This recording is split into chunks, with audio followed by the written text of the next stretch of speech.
blocks. They had enough time to get in a few things, hop in their boats, go down the river, and they moved over to what is modern day Hoonah. They've never been allowed back in to their homeland in Glacier Bay. This is a depiction that the Park Service had done of what their village looked like, and it looks like a great village. Not as typical as we had with the clan houses, but you see the boat, and they were hunter-gatherers. This is what a lot of traditional Tlingit villages look like with the totem poles, almost always on beaches. These were our winter homes. During the summer, as hunter-gatherers, we would go out to places where we would gather our food, catch our fish, hunt seals. This is what a modern depiction of our tribal homes would look like. Gosh, I'm already getting to the end of my time. That tells me I have about 5 minutes left. And one of the things that we would conduct in those tribal homes were potlatches or kueks. Now, it wasn't a religious ceremony. We had a relationship with our deceased. So when they passed away, we mourned. Our in-laws would come and take care of us. At the end of 40 days, we would have a 40-day party where we would thank the in-laws with the real tough part of grieving now past. And then at the kuek, we would lift the mantle of sadness. We would then become happy, and our ancestors would come back to us through reincarnation because we reused their names. Remember that, because I got one last story that involves names. This is my uncle, Byron Malott, former lieutenant governor. His kuek was the last one I attended. Over in the left, Mitchell, my cousin, he was appointed as the new clan leader. And over on the right, the man with the drum is our Shunkukedi clan leader. And you can see some of the regalia that we use and how similar they are. Down in the lower left-hand side are the gifts that are passed out. A lot of people think we give away stuff, but no, it has different purposes and meanings. One is that we take care of those who are in need. Two is that we make you beholding to us. So if we give away, at some point you're going to have to give back. And it was just a way of sharing that perpetuated that seventh generation thinking of everyone got taken care of. Here are some of the foods that we ate at Kues. Salmon, seal is in the middle, herring eggs, and hooligan. Halibut was another thing that we used. That halibut hook there is a part of our traditional ecological knowledge. That halibut hook will only catch halibut up to about 60 to 90 pounds. 60 to 90 pound halibuts are typically male. Males can fertilize a lot of female eggs. Females can lay a lot of eggs, but the survival rate is low. So we need fewer males, plus they're smaller. The females are much larger. And if you've ever been around a halibut, they are incredibly strong. They can break bones. They can kill people as they have. So our traditional ecological knowledge came in very handy for another thing. It perpetuated the species. It only took what we needed, and it was very efficient.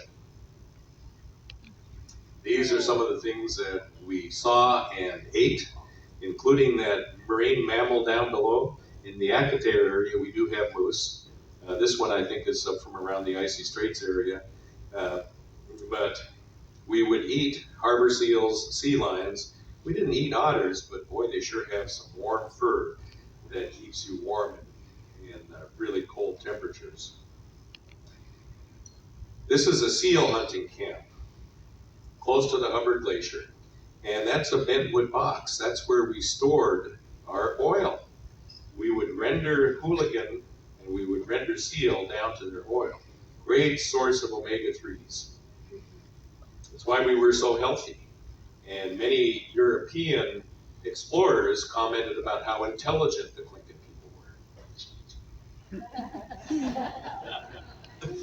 And that's what hooligan looks like when it is rendered into oil. We would trade it with the interior because it's highly desired for the qualities that it perpetuated in people. You can also smoke hooligan and you can dry it. Eggs, I was only able to gather eggs once for the elders in Cordova when I was at Free-Range Tlingit Point. This is a staple, but it's only available for the nesting period, and there are certain protocols that you have to follow. You can't take all of the eggs. You need to leave one. Seagulls will come back, and they will always lay 3, so you can do that 2 or 3 times if you have the stomach to. You do have to go to some strange places to get eggs. Why? Because there are other animals that like the eggs just as much as we do. Our art helps to tell our stories. This is the Juneau Thunderbird totem pole. Here are a variety of art forms: bentwood boxes, silver bracelets, carved spoons, spruce root baskets, our distinctive hats, and of course the totem pole. This is an art that almost died out, the Chilkat blanket. One woman remembered how to do it. Thankfully, she survived until she was an elder. She taught her daughter and another woman. And from that, we preserve the knowledge of the Chilkat blanket. It takes about a year to weave one of these. The design is very intricate. It's made out of goat's wool, so you have to include going up the mountains and gathering enough wool to make the yarn to weave into it. It uses cedar bark. They use that for weaving the yarn into it. This is Jenny Thalan, the one who saved it for us. And I told you to remember ownership of names. This pole, the Thunderbird pole, has our white bear up there, but it also has a Lieutenant Frederick Schwatka in his military unit at the bottom. Schwatka went to Chilkat country, and he hired the Chilkat to take his goods up to Canada. And he stiffed them on the bill. He came back 15, 20 years later, and there were all these young children and younger children wandering around with the name Schwatka. He puffs up his chest and says, "They really loved me when I was here. They're naming their children after me." He didn't realize that the Tlinkits own their names, and if we want to shame you, we will take your name. It was a clash of cultures. He didn't realize that he was being shamed by the name being taken. This is a shame pole. It survives for about 100 years. So guess how long Lieutenant Schwatka, who is now deceased, name will be held in shame. Now you know that story. This is our arts capital. It is in Juneau. It was built for $30 million. It was all paid for through the brilliance of our leadership team working to perpetuate the culture. I want you to enjoy our land, or at least what little you're able to see of it, which will be Ketchikan now. It is a wonderful place. It has helped my people thrive and survive. Even though we had problems and issues, the future is very bright for us.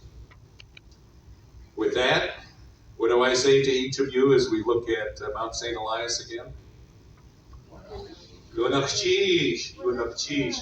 It's so wonderful to have you here and to hear a little bit of the story of my people. If you see me around the ship, stop me. If you have questions, I'm happy to answer them. I do get off in Prince Rupert, so you have to ask me quickly. And with that, thank you for being here. Have a wonderful rest of the day.